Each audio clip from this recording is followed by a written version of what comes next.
কুয়াশার চাদর সরিয়ে ঘুম চোখে সবে মাত্র রোদ্দুরের আতপে এসে বসেছে সবুজ ছায় গ্রামখানে। রাংচিতা, গন্ধ ভেতালি, কন্টিকারের ফাঁক ফোকর গলে শীতের সকালের সেই এক ফালি নরম রোদ্দুর এসে পড়েছে খড় ছাওয়া রান্নাঘরটির দাওয়াটিতে। অন্নপূর্ণা সেখানেই রোদপিট করে বসে নারিকেল তেলের বোতলে ঝাঁটার কাঠি ঢুকিয়ে দু আঙুলে করে ঝাঁটার কাঠি লগ্ন জমানো তেলটুকু চেঁচে তুলে মাখতে ব্যস্ত। এমন সময় হঠাৎই তার স্বামী সহায় হরির গলা পাওয়া গেল। গিন্নি, গিন্নি, গিন্নি, আরে কই গেলে গো? ও গিন্নি। উঠোনে পা দিতে না দিতেই সহায় হরি স্ত্রীকে বিরক্ত করে তুললেন। এই বলে, গিন্নি,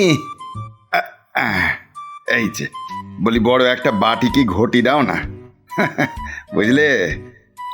আরে তারও খুঁড়ো গো, না মানে খুঁড়ো গাছ কেটেছে, দাও তো একটা বাটি কি ঘটি, একটু ভালো রস আনি।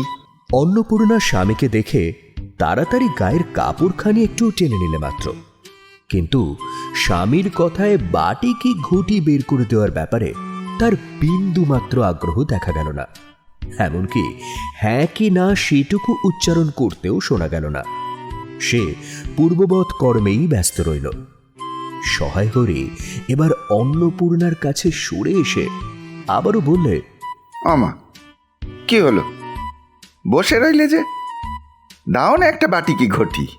অন্নপূর্ণা না শোনার ভান করে যা করছিল তাই করে চলল। সহায় হরি বুঝল লক্ষণ ভালো নয়। সে বরং হাঁক ডাক শুরু করলে মেয়েদের উদ্দেশ্যে, খেন্তি, এই খেন্তি, মেয়েগুলোই বা গেল কোথায়? আরে ওই রাধা, পুঁটি, না কারো সারা শব্দই পাওয়া গেল না। স্ত্রীর উদ্দেশ্যে আবারও সে বললে, এই যে তোমাকে বলছি, তুমি তাহলে দেবে না? ও আচ্ছা আচ্ছা আচ্ছা আচ্ছা, হাতে তেল বলে তাই। আরে আগে বলতে কি হয়, দাঁড়াও আমি তাহলে। গেল গেল গেল গেল গেল বলি, বাসি কাপড়ে সব গেল আমার, আবার সব ধুয়ে মুছে নাইতে হবে আমায়, সব অসুচি করে দিলে গা। অন্নপূর্ণার চিৎকারে সহায় হরি প্রায় দৌড়ে নেমে এলো দাওয়া থেকে। অন্নপূর্ণা তেলের বোতলখানি সরিয়ে রেখে স্বামীর দিকে খানিকক্ষণ চেয়ে রইল। সত্যিই তো, রান্নাঘরের সূচি ফেরাতে আজ মধ্যাহ্নভোজ জুটবে কিনা এই সমস্ত নানাবিধ চিন্তায় সহায় হরির প্রশস্ত ললাটে যখন ভাঁজ পড়ব পড়ব করছে, হ্যাঁ ঠিক তখনই হঠাৎ অন্নপূর্ণা অত্যন্ত শান্ত সুরে স্বামীকে জিজ্ঞাসা করলে, তুমি মনে মনে কি ঠাউরেছ বলতে পারো? হঠাৎই গলার স্বর এমন নিভে আসায় সহায় হরি ইষ্ট নাম জপ করতে লাগলো। কারণ এ যে আসন্ন প্রলয়ের পূর্বাভাস তা যে ভালোই বুঝতে পারছিল। তাই কি বলবে না বুঝতে পেরে সে খানিক আমটা আমটা করতে লাগলো। না মানে কেন, মানে মানে আমি আবার কি, না আমি তো কিছু। অন্নপূর্ণা পূর্বাপেক্ষাও শান্ত সুরে বলল, দেখো, রঙ্গ করো না বলছি। অন্নপূর্ণার এহেন কথায় সহায় হরি খানিক অবাকি হল। কি একটা বলতে যাচ্ছিল সে, তাকে থামিয়ে দিয়ে অন্নপূর্ণা পূর্ববৎ সুরে বলে চলল, এক ঘরে করবে গো, আমাদের এক ঘরে করবে। কাল চৌধুরীদের চণ্ডী মণ্ডপে এসব কথা হয়েছে। হায় হায় হায় হায়, আমাদের হাতে ছোঁয়া জল আর কেউ খাবে না। আশীর্বাদী হয়ে মেয়েটার বিয়ে হলো না, ও নাকি উচ্ছুক করা মেয়ে, গায়ের কোনো কাজে তোমাকে কেউ আর বলবে না। কন্যাদায় গ্রস্ত পিতামাতার সেই চিরকালীন কণ্ঠস্বর যেন ফেটে পড়লে অন্নপূর্ণার কথায় কথায়। অকর্মণ্য বাউন্ডুলে স্বামীর নির্বিকার মুখখানি দেখে অন্নপূর্ণা বিরক্তির স্বরে বলল, যাও যাও, তোমার তো ভালোই, যাও গিয়ে কোনো দুলে বাড়ি বা বাগদি বাড়ি উঠে বসে দিন কাটাও, যাও। দূর হও চোখের সামনে থেকে। রস খাবে? খাওয়াচ্ছি জম্মের মতো। সহায় হরি তাচ্ছিল্যের ভাব প্রকাশ করে বলল, ও এই ব্যাপার। আমি বলি না জানি কি না কি ব্যাপার। সবাই এক ঘরে করেছে, এবার বাকি আছেন কেবল কালীময় ঠাকুর। ওহ! অন্নপূর্ণা এবার তেলে বেগুনে জ্বলে উঠল। কেন? তোমাকে এক ঘরে করতে বেশি কিছু লাগে নাকি? তুমি কি সমাজের মাথা না মাতব্বর? চাল নেই, চুলো নেই, এক করার মুরদ নেই, চৌধুরীরা তোমাকে এক ঘরে করবে তার এমন কঠিন কথা কি? হ্যাঁ, আর সত্যি তো এদিকে যার ধাড়ি মেয়ে ঘরে। অন্নপূর্ণা হঠাৎই তার গলার স্বরখানি নামিয়ে বলতে থাকে, তা নয় নয় করে গেল শ্রাবণে মেয়েটা 15 বছরের হলো। বাইরে কমিয়ে বলে বেড়ালে কি হবে? লোকের চোখ নেই? পুনরায় গলা চড়লে অন্নপূর্ণার। না বিয়ে দেবার গা না কিছু। আমি মেয়ে মানুষ বলি, আমি কি যাব পাত্তর ঠিক করতে? 3 কাল গিয়ে তো 1 কালে ঠেকেছে। আর কবে তোমার কাণ্ডজ্ঞান হবে শুনি? না, সশরীরে যতক্ষণ স্ত্রীর সামনে দাঁড়িয়ে থাকবে ততক্ষণ এই স্বর নরম হওয়ার একালে সম্ভাবনা নেই বুঝে সহায় হরি বাটি কি ঘটির আশা ছেড়ে দিয়ে আবারও খিড়কির দিকেই ফিরে চললেন। নেপথ্যে অন্নপূর্ণার বাক্যবায় কিন্তু উত্তরোত্তর বেড়েই চলল। তুমি কি সমাজের মাথা না এমন নিরস মাতব্বর? জীবনে কি আর রসের চাল নেই, ভাগ চুলো মেলে? নেই, এক করার মুরদ নেই, হঠাৎই চৌধুরীরা তোমাকে এক কাকে ঘরে যেন করবে তার দেখে এমন কঠিন কথা কি? থেমে হ্যাঁ? গেলেন সহায়রে। আর সত্যি তো বেশ এদিকে যার ধাড়ি অবাক মেয়ে হয়ে ঘরে। বলে উঠলেন, এসব কি রে? হ্যাঁ খেন্তিমা, এসব কোত্থেকে আনলি? হ্যাঁ এ যে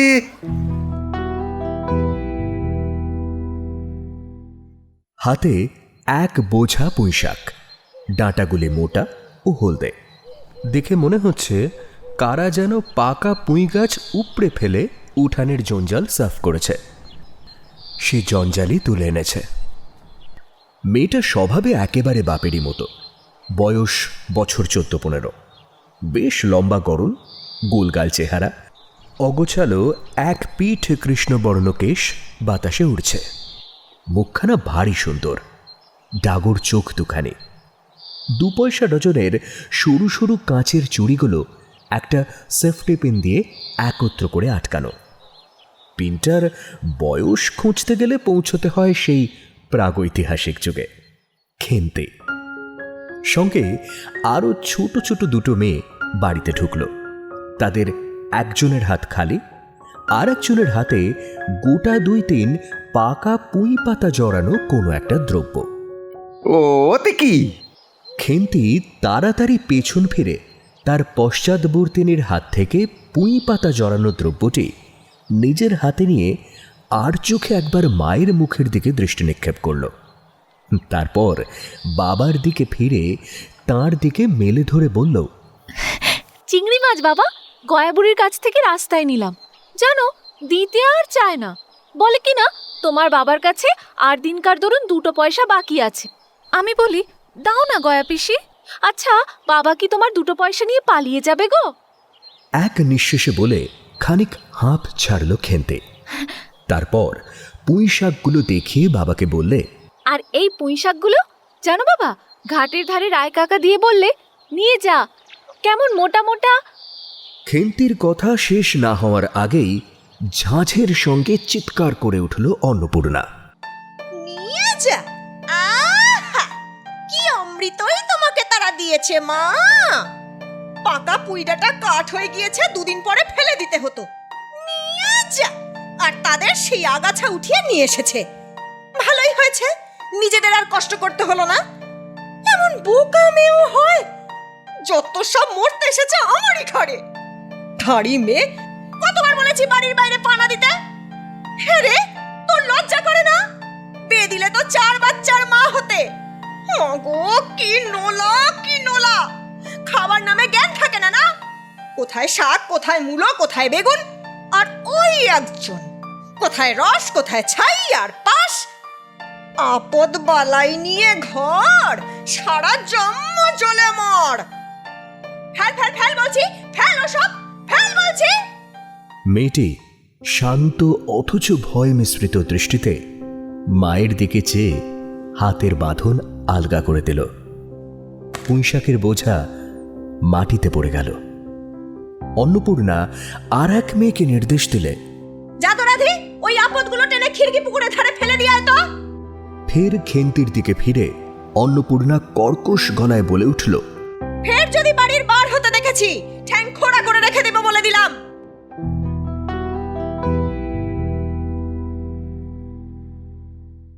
বোঝা মাটিতে পড়ে গিয়েছিল। ছোট্ট মেয়েটি কলের পুতুলের মতো সেগুলি তুলে নিয়ে খিড়কির দিকে পা বাড়ালো, কিন্তু ছোট হাতে অত বড় বোঝা আঁকড়ে ধরতে পারল না।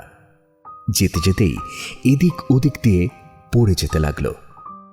খেন্তি ছলো ছলো চোখে বাবার দিকে তাকালে। আহা, আনন্দ করে এনেছিল মেয়েটা। অন্নপূর্ণার উদ্দেশ্যে মিনতির সুরে সহায় হরিকে বলতে শোনা গেল, তাই নিচে যখন মেয়েটা ছেলে মানুষ, না ফেলে দিলে চলছিল না। অন্নপূর্ণার চাউনিতে সহায় হরির বাক্য হরে গেল। বাবার কথায় রাধে যেতে যেতে থমকে দাঁড়ালে। মায়ের মুখের দিকে চাইল সে। অন্নপূর্ণা ততোধিক গলা চড়িয়ে বললে, কি হলো, দাঁড়ালি যে? ফেলে আসতে বললাম না? মেয়ে মানুষের আবার এত নোলা কিসের? যা, দূর করে দিয়ে আয়। দুটো পাকা পুঁইশাক, সেটাও নাকি ভিক্ষে করে। খেন্তির সজল চোখ দুটি দেখে বাপের বুক মুচড়ে উঠল। কিন্তু যতই সাধের জিনিস হোক, পুঁই শাকের পক্ষালম্বন করে স্ত্রীকে চটাবার সাহস তার হল না। একটা দীর্ঘশ্বাস ফেলে নিঃশব্দে খিড়কির দৌড় দিয়ে বেরিয়ে গেল।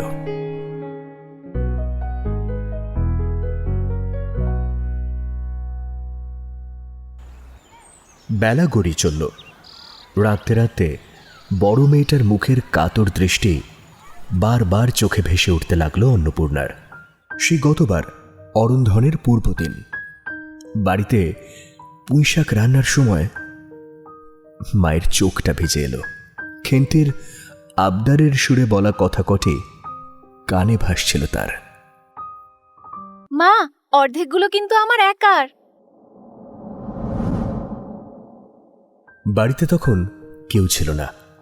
অন্নপূর্ণা খিড়কির দোরের আশেপাশে পড়ে থাকা যে কটি ডাঁটা ভালো পেলে কুড়িয়ে আনলে।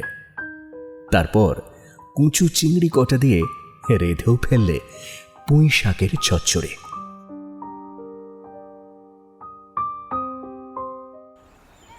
খেন্তি, আরে ও পুটি, রাধি, খাবি আয়।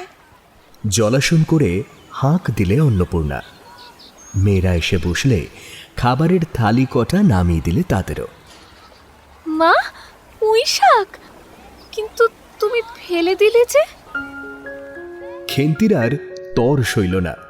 চেটে পুটে উদর স্বাদ করলে পুঁই শাকের চচ্চড়ি। অন্নপূর্ণা মেয়ের রকম দেখে হেসে ফেললে। কি রে, আর একটু দেব? খেন্তি ফ্যাক করে হেসে সম্মতিসূচক ঘাড় নাড়লে।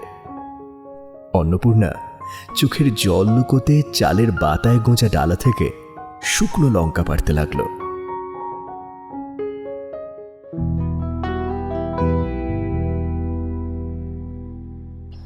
কালীময়ের চণ্ডীমণ্ডপে সেদিন বিকেলে সহায় হরির ডাক পড়ল।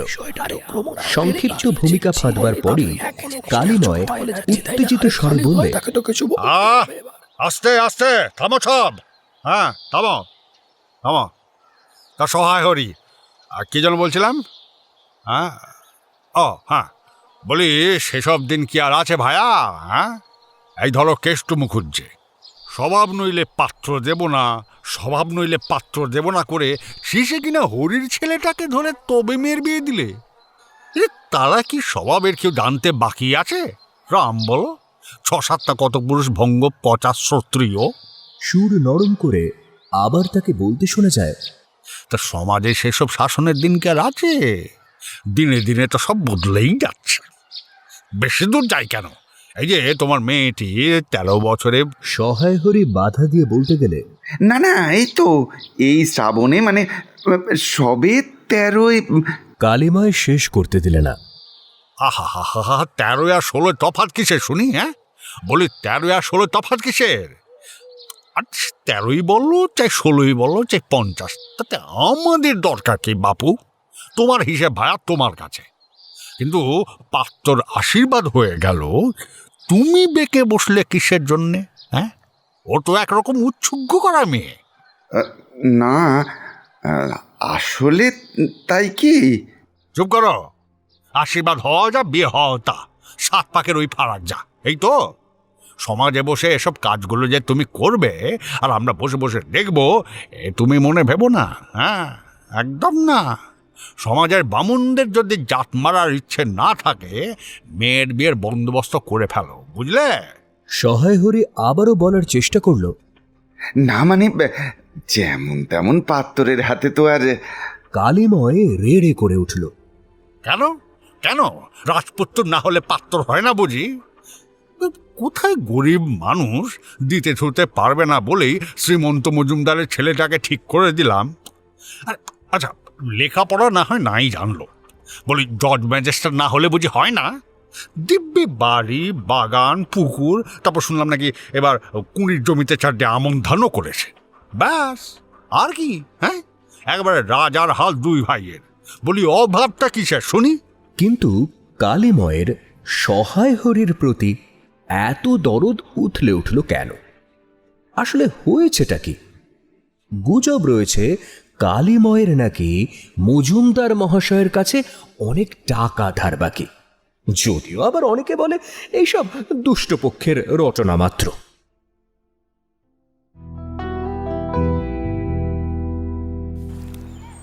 সহায় হরিকে ফেরার পথে জনৈক ব্যক্তিকে বলতে শোনা গেল, তারপর কানাঘুষো শুনি যে মাস কয়েক আগে নিজের গ্রামে কি এক কুকর্মের জন্যে একজন কুমোরের বইয়ের আত্মীয় স্বজনের হাতে বেদম লাঠি পেটা খেয়ে কিছুদিন নাকি একবারে বিছানা নিয়েছিল এই শ্রীমন্ত মজুমদারের বেটা। সত্যিই তো, এমন কোনো দুশ্চরিত্রের হাতে মেয়ে দেয় নাকি? রাম বলো। তাহলেই বোঝো, আমার মেয়ে কুমারী থাকায় আমরা এক ঘরে হই তবু ভালো। কি বলো? হ্যাঁ,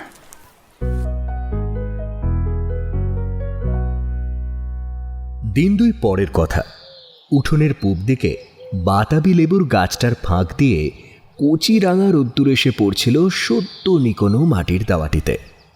তারই আতপে বসে সহায় হরি আপন মনে তামাক টানছিল। বড় মেয়ে খেন্তি একবার খিড়কির দিকে ছুটে গেল, খানিক উঁকি ঝুঁকি মেরে তারপর বাপের কাছে এসে চুপি চুপি বললে, বাবা, ও বাবা, বাবা। সম্বিত ফিরলে ধর্মড়িয়ে উঠে দাঁড়ালে সহায় হরি। হ্যাঁ, ও হ্যাঁ হ্যাঁ, শাবল খান নিয়ে আয় তো দেখি, শিগগির যা যা। খেন্তি ছুটে গেল শাবল আনতে। এদিকে সহায় হরি বারবার খিড়কির দিকে দেখে, আর কি জানি অজানা এক উৎকণ্ঠায় জোরে জোরে তামাক টানে। ইতিমধ্যে ভারী একখানা শাবল কোনো ক্রমে টেনে হিঁচড়ে বাবার কাছে হাজির হয় খেন্তি। তারপর অতি সন্তর্পণে বাপ পেটিতে সামনের দরজা দিয়ে বেরিয়ে পড়ে। ভাবটা যেন কার বাড়িতে সিঁধ দিতে চলেছে তারা।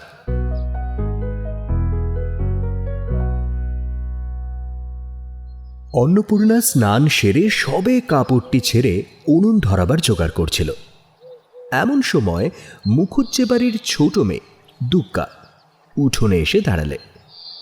আধো আধো কণ্ঠে তাকে বলতে শোনা গেল, খুড়িমা, ও খুড়িমা, মা বললে তোমাকে বলতে, মা তো ছুবে না, তুমি আমাদের নবান্নটা মেখে দেবে, আর ইতুর ঘটগুলো একটু বার করে দিয়ে আসবে। অন্নপূর্ণা কাঠকুটো ফেলে রেখে দুগ্গার সঙ্গ নিলে। মুখুজ্জে বাড়িটা ও পাড়ায়। যাবার পথের বাঁ ধারে এক জায়গায় শেওড়া, বনভাট, রাংচিতা, বনচালতা গাছের ঘন বন। শীতের সকালে নরম রোদ্দুর মাখা এক বুনো গন্ধ চারপাশে ছড়িয়ে পড়ছে। একটা লেজ ঝোলা হলদে পাখি আমড়া গাছের এ ডাল থেকে ও ডালে উড়ে উড়ে বেড়াচ্ছে। দুগ্গা আঙুল দিয়ে দেখিয়ে বললে, খুড়িমা, ও খুড়িমা, দেখো দেখো, ওই যে ওই পাখিটা কেমন সুন্দর, তাই না? পাখি দেখতে গিয়ে অন্নপূর্ণা কিন্তু আরও একটা জিনিস খেয়াল করলো। ঘন বনটার মধ্যে কোথায় যেন খুব খুব করে একটা শব্দ ভেসে বেড়াচ্ছে। কে কি ঘুরছে নাকি? না, সে ঠিকই শুনেছে। ওই তো আবার আবার সেই শব্দ, কিন্তু দুগ্গার টানাটানিতে অন্নপূর্ণা আবার পা বাড়ালে। না, বেলা বয়ে যাচ্ছে।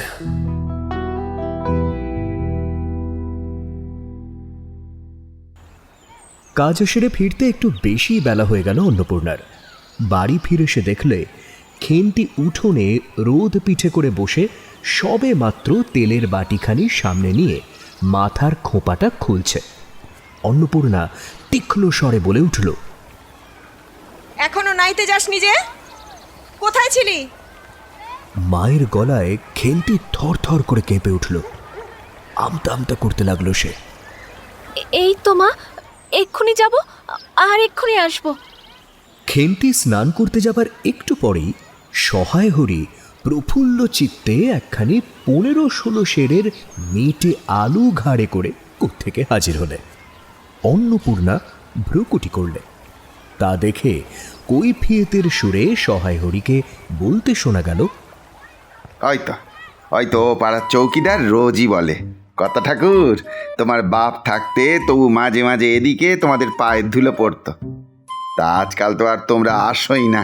এই বেড়ার ধারে মেটে আলু করে রেখেছি, তা দাদা ঠাকুরকে দেবো বলেই। অন্নপূর্ণা এই সব কথার কান করলে না। স্বামীর দিকে স্থির দৃষ্টিতে খানিকক্ষণ চেয়ে থেকে শান্ত সুরে বললে, বলি বরজপোতার বনে খানিক আগে কি করা হচ্ছিল শুনি? যেন আকাশ থেকে পড়লে সহায় হরি। আমি না, আমি তো কখন?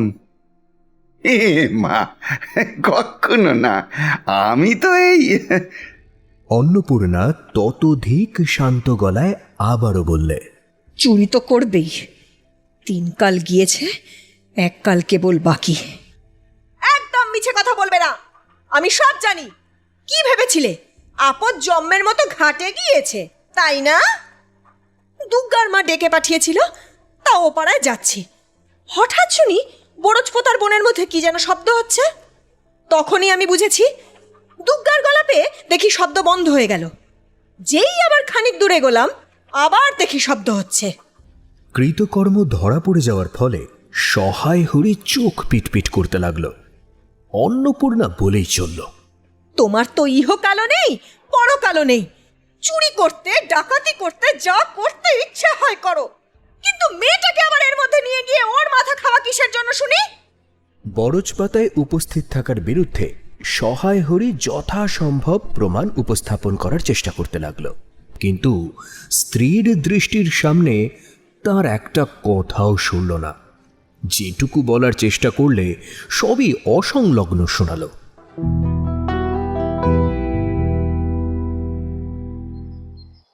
আধ ঘন্টা পরে খেন্তি স্নান সেরে বাড়ি ঢুকল। উঠোনে পড়ে থাকা মেটে আলুটার দিকে একবার আর চোখে দেখে পরক্ষণেই নিরীহ মুখে উঠোনের আলনায় অত্যন্ত মনোযোগ সহকারে কাপড় মেলতে লাগল। এই সময় অন্নপূর্ণা হাঁক দিলেন, খেন্তি, এদিকে আয় একবার, শুনে যা। খেন্তি মায়ের মুখের দিকে একটু চেয়ে তারপর ভূপতিত মেটে আলুটার দিকে একবার চাইল, পরে পুনরায় মায়ের মুখের দিকে চাইল। তার কপালে বিন্দু বিন্দু ঘাম দেখা দিল, কিন্তু মুখ দিয়ে কথা শুনল না। অন্নপূর্ণা আবারও বললে, কথা বলছিস না যে বড়? এই মেটে আলু তুই এনেছিস, হ্যাঁ কি না? কণ্ঠের পারদ চড়ল অন্নপূর্ণার। অজি হতো ছাড়ি, আজ তোর পিঠে যদি চেলাকাঠ না ভেঙেছি। বরজপোতার বনে গেছে মেটে আলু চুরি করতে। সমস্ত মেয়ে বিয়ের যোগ্যী, এক গলা ওই বিজন বোন দিনে দুপুরে না জানি কোন জন্তু জানোয়ার লুকিয়ে থাকে। ওর ওপর আবার পরের ধন। যদি গোসাইরা চৌকিদার ডেকে ধরিয়ে দেয়, কোন শ্বশুর তোমাকে বাঁচাবে শুনি?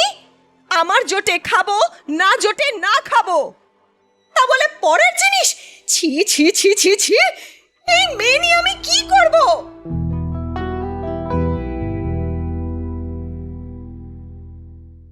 অন্নপূর্ণা গিয়ে দেখলেন ভাঙা পাঁচিলের ধারে যে ছোট খোলা জমিতে কতকগুলো পাথরকুচি ও কণ্টিকারের জঙ্গল হয়েছিল, খেন্তি ছোট বোনটিকে নিয়ে সেখানে মহা উৎসাহে তরকারির আওলাদ করার আয়োজন করছে এবং ভবিষ্য সম্ভাবী নানাবিধ কাল্পনিক ফলমূলের অগ্রদূত স্বরূপ বর্তমানে কেবল একটিমাত্র শীর্ণকায় পুঁইশাকের চারা কাপড়ের ফালিতে বাঁধা অবস্থায় ফাঁসি হয়ে যাওয়া আসামের মতো ঊর্ধ্ব মুখে একখণ্ড শুকনো কঞ্চির গায়ে ঝুলিয়েছে।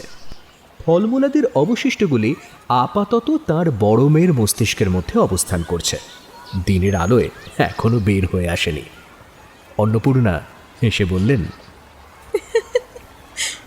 দূর পাগলি, এখন পুঁই ডাঁটার চারা পোতে নাকি? বর্ষাকালে পুঁততে হয়। এখন তো জল না পেয়ে মরে যাবে বোকা মেয়ে। কেন, আমি রোজ জল দেব? তাহলে দেখ, হয়তো বেঁচে গেলেও বেঁচে যেতে পারে।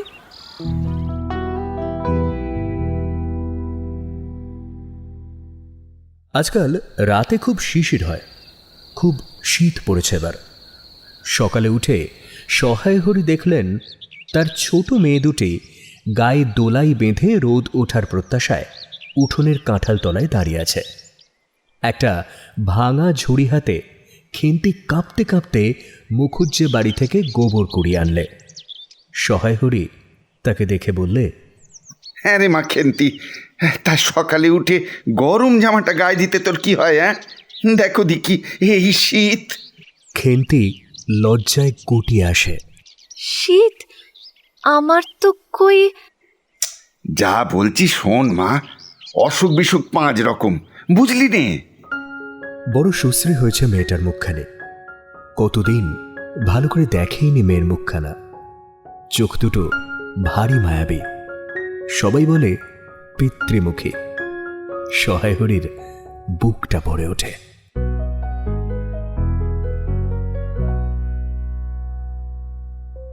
হ্যাঁ, সে নয় নয় করে অনেক বছর আগের কথা। হরিপুরের রাসের মেলা থেকে সহায় হরি কালো সার্জের 2.5 টাকা মূল্যের একখানি জামা কিনে আনে। ছিঁড়ে যাবার পর তাতে কতবার রিফু ইত্যাদি হয়েছে। সম্প্রতি গত বৎসর খেন্তির স্বাস্থ্যোন্নতি হওয়ার দরুন জামাটি আর তার গায়ে হয় না। সংসারের এসব খোঁজ সহায় হরি রাখত না। জামার বর্তমান অবস্থা অন্নপূর্ণার জানা ছিল না। খেন্তি তার ভাঙা টিনের তোরঙ্গটি খুলে গরম জামা খুঁজতে গিয়ে বাবার দেওয়া সেই জামাটার গায়ে একবার হাত বোলালে। বড় প্রিয় ওটা।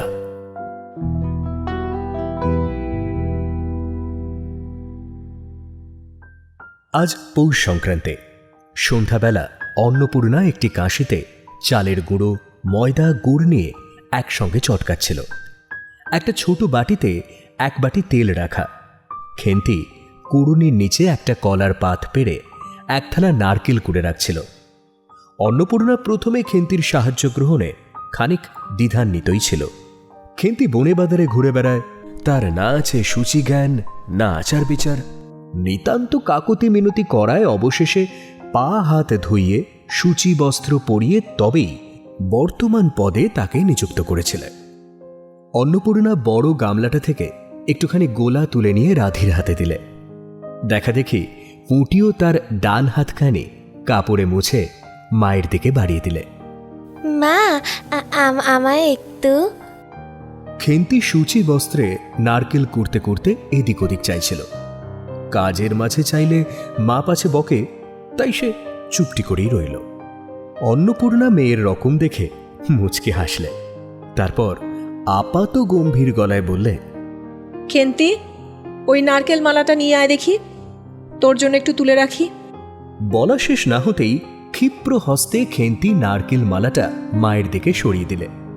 দেখে নিলে ফুটো ফাটা কিছু আছে কিনা। মা তাতে একটু বেশি করেই গোলা ঢেলে দিলে। পুঁটি হঠাৎ করেই বলে উঠল, মা, জেঠিমারা অনেক দুধ নিয়েছে জানো, রাঙা দিদি দেখলুম ক্ষীর তৈরি করছিল। ওদের মা অনেক রকম হবে, তাই না? খেন্তি মুখ তুলে বললে, এবেলা আবার হবে নাকি? ওরা তো ওবেলা ব্রাহ্মণ ভোজন করিয়েছে। সুরেশ কাকা আর ও পাড়ার তিনুর বাবাকে বলেছিল। ওবেলা তো পায়েস, ঝোলপুলি, মুক্তক্তি এসব হয়েছে। পুঁটি জিজ্ঞাসা করল, হ্যাঁ মা, ক্ষীর নইলে নাকি পাটিসাপটা হয় না। খেদি বলছিল ক্ষীরপুর না হলে কি আর পাটিসাপটা হয়? আমি বললাম কেন?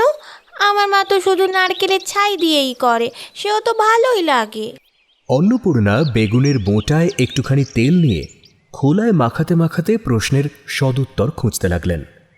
খেন্তি বরং উত্তর দিল, হেঁদির ওইসব কথা। হেঁদির মা তো ভারী পিঠে করে কি না? ক্ষীরের পুর দিয়ে ঘিয়ে ভাজলেই কি আর পিঠে হলো? সেদিন জামাই এলে ওদের বাড়ি দেখতে গেলুম, তা খুড়িমা দুখানা পাটিসাপটা খেতে দিল। উমা, কেমন যেন একটা ধরা ধরা গন্ধ।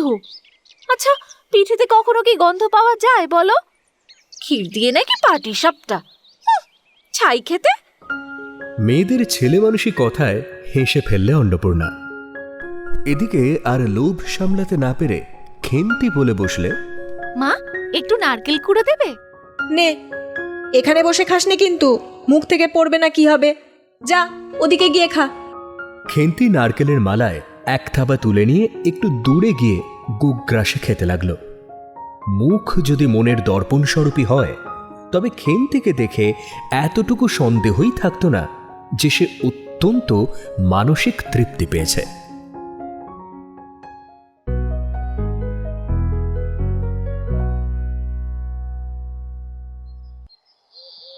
ঘণ্টাখানেক পরে অন্নপূর্ণা বললে, ওরে, তোরা এক টুকরো পাত পেরে বসতো দেখি, গরম গরম দি। খেন্তি, জল দেওয়া ভাত আছে ওবেলার, বার করে নিয়ে আয়। খেন্তির কাছে অন্নপূর্ণার এই ভাতের প্রস্তাবটি মনোপ্রত হল না। পুঁটি দিদির হাবভাব দেখে তা বুঝতে পেরে বললে, মা, বদ্দি পিঠে খেতে কত ভালোবাসে।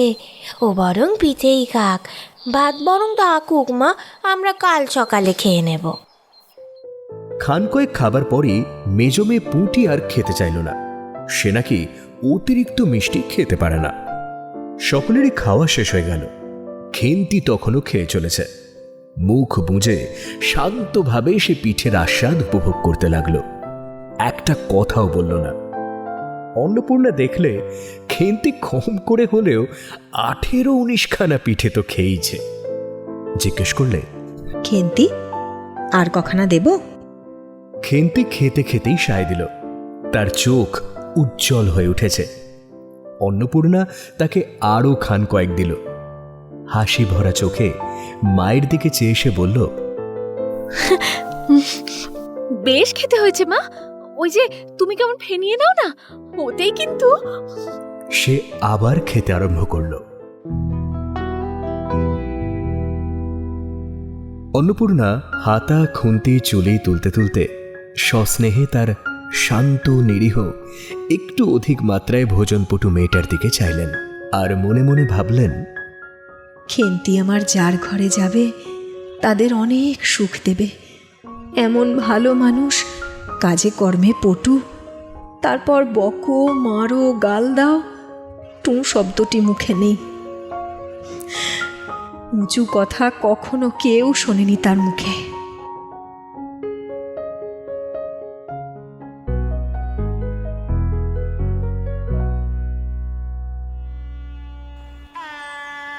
শুনলাম এক দূর সম্পর্কের আত্মীয় নাকি ঘটকালি করেছে। আরে, এটা ছেলের দ্বিতীয় পক্ষ, সেটা কি জানো? তাই বলো? তাই ভাবি, ওই তো সহায় হরি, তার মেয়ের কি না অমন। থামুন তো, আপনাদের খালি এসব। হ্যাঁ, বয়সটা ধরলে সেটাই যা একটু বেশি। তা সোনার আংটি আবার বেঁকা। শুনেলুম শহর অঞ্চলে সিলেট চুন ইটের ব্যবসায় বেশ 2 পয়সা করেছে। এর ভালো জুট তো। একেই উৎসুক করা মেয়ে আশীর্বাদে হয়ে গিয়েছিল আগেরটার। আর দ্বিতীয় পক্ষ তো কি হয়েছে? প্রথম বউ তো আর বেঁচে নেই। নিন নিন, চাল দিন এবার। হ্যাঁ, জামাইয়ের বয়সটা মেয়ের আন্দাজে একটু বেশি। তারপর দ্বিতীয় বিয়ে। অন্নপূর্ণার সায় ছিল না মোটেই। জামাইয়ের সামনে আসতেই যে সংকোচ বোধ করছিল প্রথমে। না, তারপর ভাবলে মেয়েটার যদি কষ্ট হয়। বিদায়কালে আর পারলে না অন্নপূর্ণা। বরণের সময় খেন্তির সুপুষ্ট হাতখানি ধরে জামাইয়ের হাতে তুলে দিতে গিয়ে চোখের জল বাঁধ মানল না আর। কিছু একটা বলার চেষ্টা করল অন্নপূর্ণা, কিন্তু পারল না, গলা বন্ধ হয়ে এলো।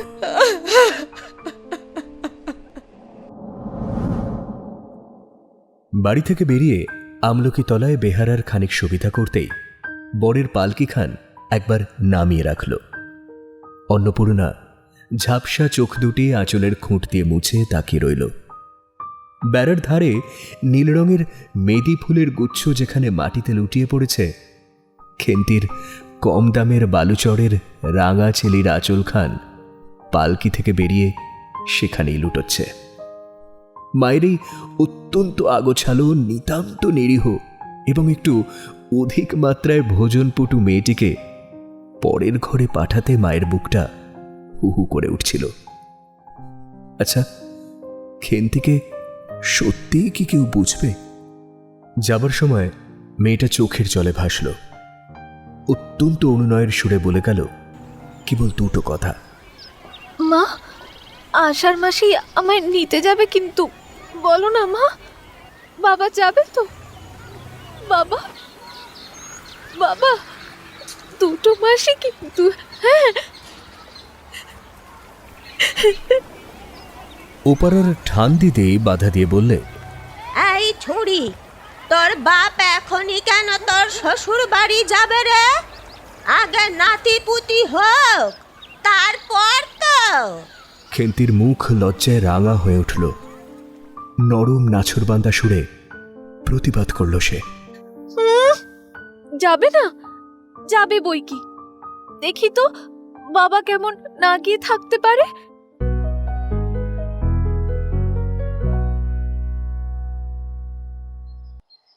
ফাল্গুন চৈত্র মাসের অপরাহ্ন বেলায় উঠানের মাচায় রোদ্দুরে দেওয়া আমসত্ত্ব তুলতে তুলতে অন্নপূর্ণার মন হুহু করত।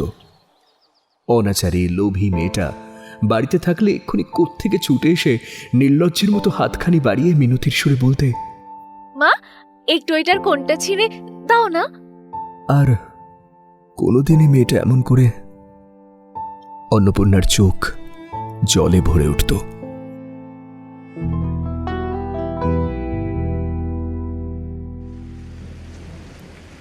বছর ঘুরে গেল, পুনরায় বর্ষা নেমেছে। আষাঢ় মাস। ঘরের দাওয়াটিতে বসে সহায় হরি প্রতিবেশী বিষ্ণু সরকারের সঙ্গে আলাপে রত। সহায় হরি তামাক সাজতে সাজতে বললেন, ও তুমি ধরে রাখো, ওরকমই হতো দাদা। আমাদের অবস্থা তো জানোই, ওর চেয়ে ভালো কি আর জুটতো ভেবেছ? বিষ্ণু সরকার গলা ছাড়ল, তারপর বলল, না, সব তো আর, তাছাড়া আমি যা দেব নগদই দেব। তা কি হয়েছিল মেয়েটার? সহায় হরি হুঁকোটায় ৫-৬টি টান দিয়ে কাশির দমক সামলাতে সামলাতে বলল,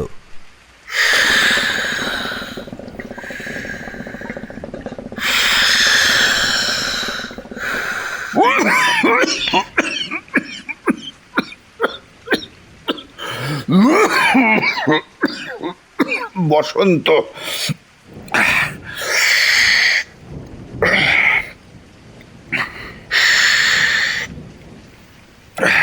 বসন্ত হয়েছিল নাকি? তেমনই তো বললে। আসলে ব্যাপার কি জানো খুড়ো, যৌতুকের ২৫০টা টাকা বাকি ছিল। মেয়ে তো আর কিছুতেই পাঠাতে চায় না, বললে আগে টাকা তারপর মেয়ে। একেবারে জামার। তো আমি বললাম, ভায়া টাকাটা আস্তে আস্তে দেব, আবার তো পুজোর তত্ত্ব রয়েছে, বলো না। শুনলে না। মেয়ের তারপর নানা নিন্দের ওঠালে। ছোট লোকের চলো, হাওয়াতে ভোজন।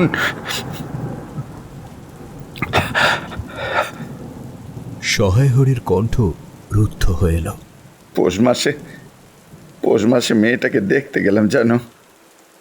আসলে আসলে না দেখে তো আর এক মুহূর্ত থাকতে পারতাম না কি না। সহায় হরি আর বলতে পারল না। জোরে জোরে হুঁকোয় টান দিতে লাগলো সে। কিছুক্ষণ সব নিস্তব্ধ। বিষ্ণু সরকার স্তব্ধতা ভাঙলেন। তারপর কি যে অবস্থা করেছিল খুড়ো, বেয়ান তো শুনিয়ে শুনিয়ে বললে ছোট নোকের সঙ্গে কুটুম্বিতে যেমন বাপ তার তেমনি বেটি। শুধু হাতে বেয়াই বাড়ি গেছি। ছোট লোক পরমেশ্বর চাটুর্যের নামে নীলকুঠির আমলে বাঘে গরুতে এক ঘাটে জল খেয়েছে। আজ না হয় আভিজাত্যের গৌরবগাথা বর্ণনার পর সহায় হরি খানিকক্ষণ অট্টহাস্য করলেন। তারপর ক্রমে সেই হাসি হাহাকারে পরিণত হল।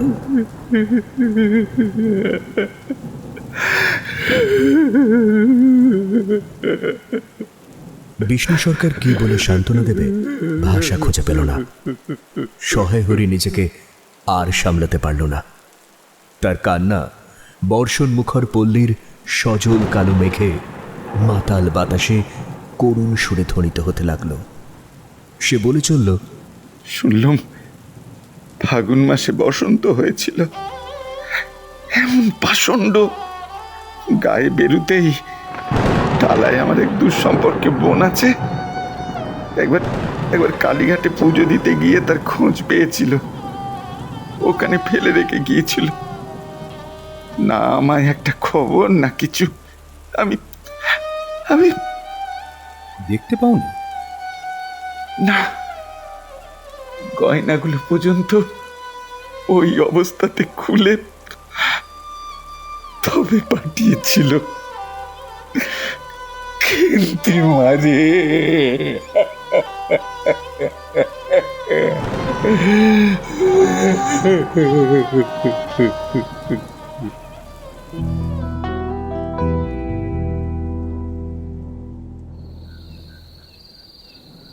আজ আবার পৌষ পার্বণ।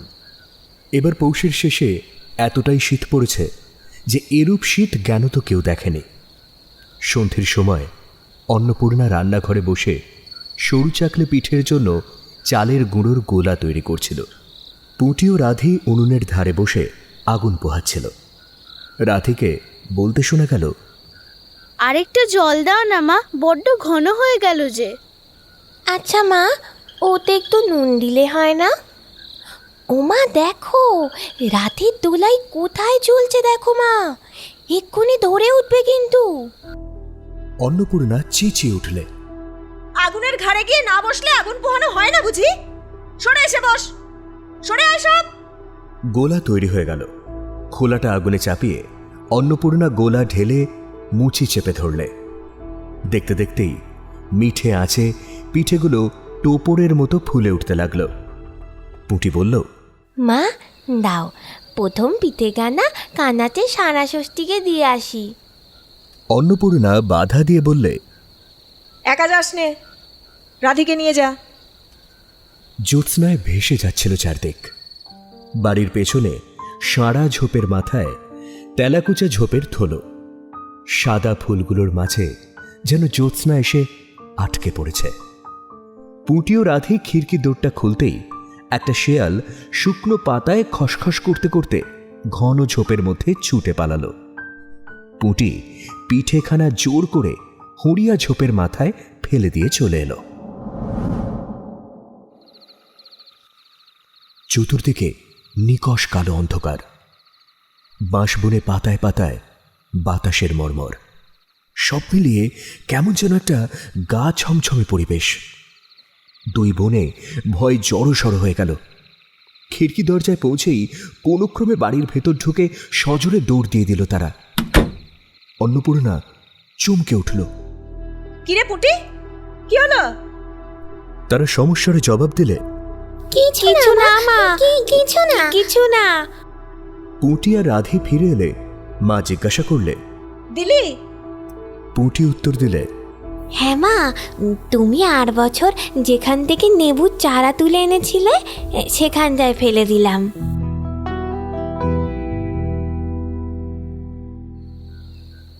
রাত্রি ক্রমেই গভীর হল, পিঠে গড়াও প্রায় শেষ। জ্যোৎস্নার আলোয় বাড়ির পেছনের বনে অনেকক্ষণ ধরে একটা কাঠঠোকরা পাখি ঠকুর ঠকুর শব্দ করছিল। তার স্বরটাও যেন ক্রমেই তন্দ্রালু হয়ে আসছে। দুই বোনের জন্য কলাপাতা চিরতে চিরতে অন্য মনস্ক স্বরে পুঁটি বলল, দিদি বড় ভালোবাসতো। অন্নপূর্ণার চোখ সজল হয়ে উঠল। তিনজনেই খানিকক্ষণ চুপচাপ বসে রইল। তাদের দৃষ্টি আপনা আপনি উঠোনের এক কোণে আবদ্ধ হয়ে পড়েছে। মায়ের ঠোঁট দুটি থরথর করে কেঁপে উঠল। তার সেই অধিক ভোজন বিলাসী সেই সরল মেয়েটা লুব্ধ লোলুপ স্বার্থপর সমাজের লালসায় তাকে কেউ বুঝল না। ভালোবাসার কাঙাল ছিল, অথচ কি অবহেলায় তার স্মৃতি ঘন সবুজ পাতার শিরায় শিরায় জড়িয়ে মাটির গা বেয়ে বেড়ে উঠছে। একদিন খেন্তি এনে পুঁতেছিল এই পুঁই গাছটা। বর্ষার জলে আর কার্তিকের শিশির মেখে সবুজ ডগাগুলো মাচাটায় সব ধরেনি। মাচার গা বেয়ে বাইরে মৃদু মন্দ বাতাসে দুলছে। সুপুষ্ট নধর প্রবর্ধমান জীবনের লাবণ্যে ভরপুর।